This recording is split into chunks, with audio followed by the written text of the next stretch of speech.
You wrote recently on a Substack that the president's threat to wipe out an entire civilization in Iran damages America's soul and defies its military core values. Can you elaborate more on this and sort of weave in the impact that this new battle with the Pope, what that does to U.S. standing globally?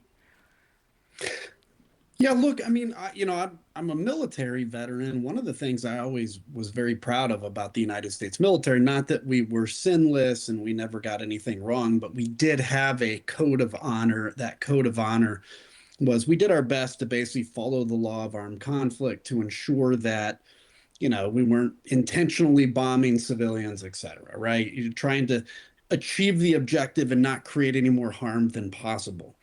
What Donald Trump did in that first tweet is basically, I mean, regardless of what the action ends up coming from that, you destroy our moral authority, which is something that I think worked very well for the United States until recently.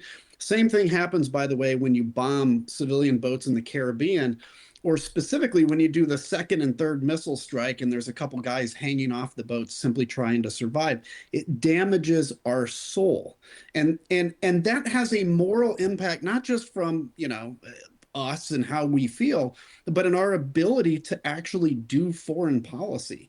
The more we destroy that, I think the more it's likely we actually have to use military force because people don't trust us. They don't want to be near us. They don't, they don't believe in it. And so with the Pope stuff is like, look, there's never been a war the U.S. is engaged in where the Pope, whoever it was, usually didn't say we should try to avoid war. This is the first time I've seen a president directly take the Pope on, and especially an American Pope who is very well loved in the United States. It just goes to show me that Trump is like, it feels like he's really losing his grip on reality, or at least his grip on politics, which he actually, used to be good at, believe it or not. How does this feud, or maybe one-sided feud with the Pope, how does that play politically for the president? Maybe we take his MAGA support base out of this, but just with independent voters, with Catholic voters, and with Republicans who are not ideologically aligned necessarily with the president. This is where he's doing damage to himself, because in the deep MAGA sphere, like, look, if you call yourself MAGA, you call yourself that because you specifically have an affection or a love for Donald Trump. And it's really not about policy. It's like, it's a him thing, right? I call it a cult for a reason. But the few Republicans that exist, and there's a handful, that don't call themselves MAGA, these independents, he's certainly lost all kind of leaning Democrats, but those people have turned against him in a huge way, which is why you're seeing potentially November is going to be like a Hungary level landslide for the Democrats, because people that maybe have never voted Democratic or usually just don't vote during a midterm are going to vote. And that's where the difference is with like how dumb it is to take on Catholics and how dumb it is to take on Christians. Is maybe they were never with you, maybe some of them were, but now they're really angry and they're going to make sure that they vote in a midterm. And, in the United States, midterms usually have about half the turnout you have for a presidential election. So again, as much as I don't like Donald Trump, one of the things I would always say about him is he has this like ability to kind of feel his base and understand what his base voter wants. This makes me think he's losing grip on that, or he really doesn't care, because this was dumb politically. Yeah, and speaking to the larger issue of the war, some of the risks that he's willing to take here on Fox News over the weekend, admitting that gas prices, oil prices could remain as high as they are, perhaps even higher. He hopes they won't be, but that could be the case come the midterms in November. To your point that he doesn't care, perhaps, I mean, he's not on the ballot. Obviously, Republicans are, and control of the House and the Senate are on the ballot.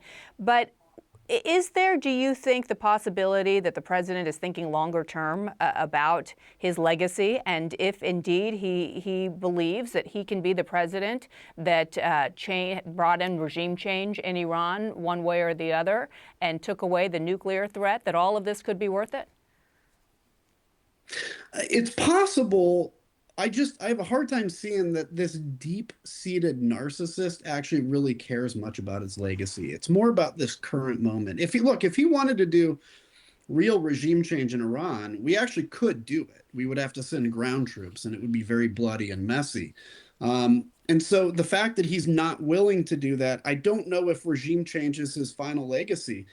I just think since he is not on the ballot in November, he doesn't care as much because it's not about him. Keep in mind, Donald Trump called himself a Democrat just until basically he started running for president. So he's not somebody that has this deep affection for Republican values. In fact, I would argue, which is the reason that I basically left the GOP, that GOP values are not in fact, the Republican Party has gotten rid of all its values to support Donald Trump. And I think what would work with him is, so if I was a Republican leader talking to him, I would say, look, you are going to be tied up in investigations for the last 2 years of your presidency unless we win the majority. And I think that may do a little bit to motivate him, but it's clear when he's up at 2 o'clock in the morning tweeting and posting and everything else, this is not somebody that's sitting around thinking about what the best political move for him to do is. This is a man that's driven by the emotion of the moment, and that is very dangerous when you are the president of the most powerful military in the world.